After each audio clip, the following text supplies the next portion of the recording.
Parfois le destin d'une personne tient à un billet de loterie gagnant.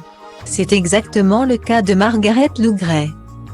Une Britannique de 56 ans qui a eu la chance, et peut-être le malheur dans son cas, d'empocher plus de 30 millions d'euros en participant à la fameuse cagnotte de l'euro-million.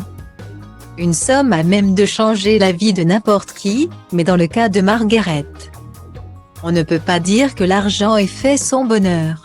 Cette dernière a remporté le jackpot il y a 8 ans et depuis, elle déclarait que cette énorme somme avait ruiné sa vie. Jeudi 2 septembre, la police de Strabane en Irlande du Nord a retrouvé le corps sans vie de Margaret dans sa maison. Pour l'heure, sa mort n'est pas considérée comme suspecte de la part des autorités.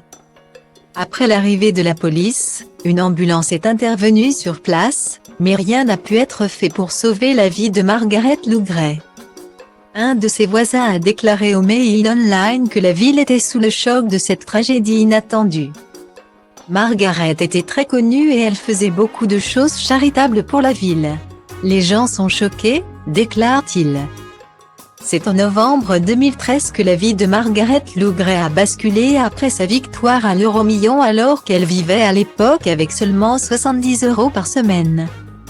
Elle fut surnommée par la suite Maggie Million et elle décida d'investir dans l'immobilier avec une résidence, un bar et un centre de loisirs. Selon la publication britannique, elle aurait légué environ la moitié de sa fortune à des associations caritatives. Malheureusement, l'arrivée de cette somme n'a pas été aussi bénéfique qu'espéré et Margaret a passé 4 mois en hôpital psychiatrique. S'il y a un enfer, j'y suis allée et c'était terrible, déclarait-elle à l'époque. Elle a par la suite révélé que certaines personnes lui auraient volé des millions. Je regrette d'avoir gagné à la loterie, bien entendu. Avant, j'étais une personne heureuse. Je suis un être humain et tout ce que ça a fait, c'est de détruire ma vie, se lamentait-elle. Lors de sa dernière interview, elle indiquait n'avoir plus qu'un peu plus de 5 millions d'euros.